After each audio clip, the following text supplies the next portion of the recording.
Hello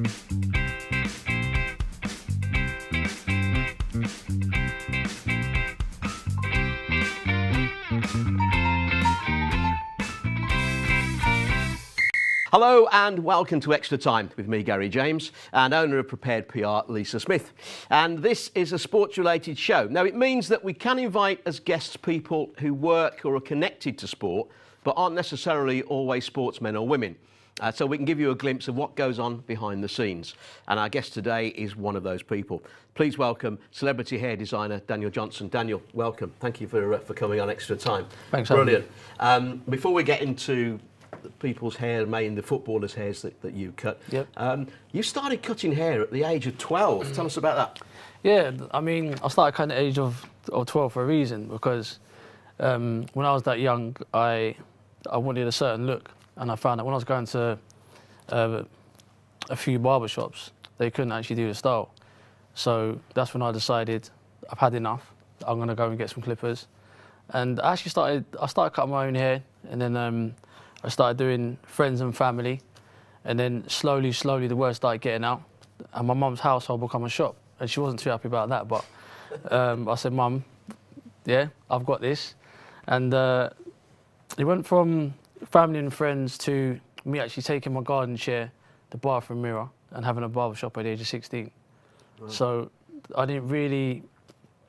went straight from school to a businessman. Yeah. And from the age of 16, I built up a reputation in my area, and it started going outside of my area, and I started attracting championship players from the age of 16, and most of my hair designs were sort of very unique. It had a Daniel Johnson signature look, and that look it kept all clients coming back for repeat cuts. So after a while, I found that I started getting these odd text messages. Dan, can you come to the hotel? So after a long day's graft, I'm thinking, that's a bit strong. Like, I've just done 8 hours graft, but now straight from work, I was going to a hotel, and then it went from one hotel to another hotel. And this was players asking you to go? Yeah. And what I found was most of my clients were coming back and they were saying to me, I scored a goal last night. I'm like, no way, like, Dan, that cut you gave me, wow, it was crazy, you know? So I started getting the recognition, not just from the players, but they was getting the feedback. And for me, it's about making my clients look like they're on a red carpet. Yeah. So, as you know, players, when they walk out on the field, what do? Represent their badge. So I started to see there was a pattern where if a player didn't have a cut, they didn't feel like they wanted to play. And for me, I had to put my whole energy into a specific style and make them feel almost like they're wearing a crown on the field, because a lot of football teams, it's sort of boots, a uniform, and you're not allowed to do things. So hair's the only option for them. So then it becomes a style on the pitch. Yeah. And it's like players are actually battling who's got the best hairdo for that game. So it was back and forth. And in between me doing that, behind the scenes, I ended up having from one shop into 4 shops. And this shop actually started with £86 to my name. I signed the contract with no money. I was 16 years old. I had Tony and Guy beside me. I had other barbers on the other side. I was a young kid with a massive shop, no shop sign, no barber chair, no nothing. And it went from me having that to actually having a brand of 4 shops, travelling up and down the country and in demand. So naturally, some of my players went to the Premier League, and that's where it's now going from a crowd of a few thousand to, you know, millions of fans around the world tuning in, watching game. So now I'm thinking, wow, I'm seeing my haircuts on front page magazines. I've done things for GQ, Esquire, and the national press. Yeah.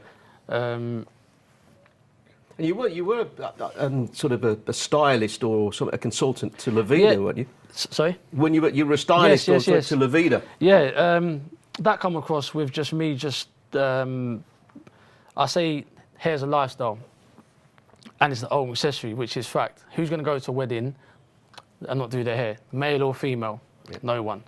So because my name started building around the press, so forth and so forth, I started attracting attention from magazines, and La Vida was one of them.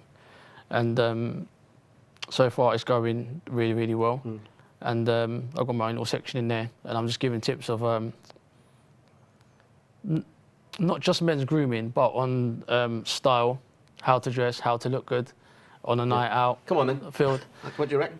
Your swag right now, Cool? I'm feeling it. The brown shoes, the slim jeans and the blazer. I actually like that look. It's spot on. It's spot on. Lisa, come on. Yeah, that's good.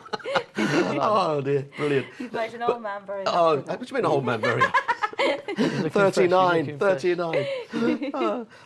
it's amazing because from you starting at 12, all basically self-taught. I'm self-taught. I haven't gone to college. No one showed me how to do anything. I've just in the bedroom on my own from a young age. And I think what actually inspired me was that having my shops, and I had young guys coming to me. They all cut the same.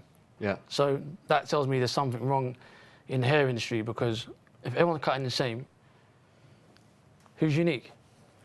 So when they come to me, I said, listen, I know you've been college, you trained here and there, but it needs to be magazine sharp. There's a difference between a £5 haircut and a haircut that costs whatever the price tag is, because obviously there's more effort put into it, and the fact that where I'm doing people in the public eye, when they're getting snapped in the press and they're in magazines, that's my work. So if I'd done a bad job yesterday, that's the end of my career, just like that, because it's such a small world. You're as good as your last haircut. Exactly. It's just like a player scoring goals. If no one ain't scored in 6 months, no one's interested, regardless who you are. So, you know, it's the same as in my field. So there is slight pressure, because I know as soon as I do a haircut and they walk out in front of millions of fans all around the world, I mean, sometimes on my social media, it goes mad. You're this, you're that. If no one don't score, I'll give you an example. Some of my players that don't cut, this is facts, that don't have a haircut, and they go to a game, I don't know why, they do not score. When they have a haircut, they go out, their whole attitude's different, and they bang goals, because that's what happens. So again, it's a uniform. It goes with the football kit, and it's part of their, I say a haircut is a massive part of your confidence. I mean, like if we sit in a room now and there's 5 guys, say Force had a haircut, you'll find them guys at the bar, yeah mate, all right, da-da-da. But the one who hasn't, you'll slowly see that his confidence is a bit, not, because he's thinking, that guy there, his chest is out, his shirt's on, it's all slim fit, it's all razor sharp round here, but my hair's a bit, he goes a bit quiet, he's in the corner. And I see these things, and I think that in men's grooming now, I'm quite happy that guys are shaping up their eyebrows, having a sunbed, taking extra care, manicure, pedicure as well, because women have done it for years, and they're praised for it. And years ago, a guy would never dream of having a shaped up eyebrow. The banter he would get, oh my, imagine that. Like, you got a top guy with shaped up eyebrows. Yeah. Oh, they're going to kill him. Yeah, you wouldn't have. As soon as you're in the change room, it's on. They're hammering you. But now, oh, who done your eyebrows? Oh, sick. I have to go there. Yeah. Fake tan, it's all part of the way forward. So for me, I'm glad to see that. Because and Lisa, obviously you work with a lot of the players in the world of real PR. Is that something that you talk to the players about? If they're looking a bit scruffy and that, would you suggest, like, you know, going to Daniel to recommend him, but I don't think I could probably comment too much. To be fair, most of them As you say, I think it's partly an image thing. They're in the public eye, they're on TV, so they want to look good. But also, I know a lot of players who will probably talk later in the show about their superstitions. And, you know, I was talking to players last night and they were talking about they put the left boot on before the right. You know, they all have certain styles about what they wear and touching the dressing room wall and all these stuff things. And hair, a lot of them have told me hair is a big part of that. It's huge. It's huge. And also, what goes in the wash bag is important because it's hair again. I mean, look when Ronaldo had done that. It was I wouldn't even say it was a cheeky move, but he walked out one way, he went in the change room, and all he literally done, he flicked it up, and it was pressed the next day. He changed his hair twice in a game. He just moved his hair from one side to the next, but it goes to show you again, it's an image. Watching. The whole world's watching every single move. And the young lads like to copy, don't they? I know that. We're coming up to the end of the first half. We're off to discuss where we're going on our holidays this year. and then we'll be back talking more about hair-raising stories very soon. And if you'd like to get in touch with the show, then please email extratime@bigcentre.tv. But for now, it's half-time on Extra Time.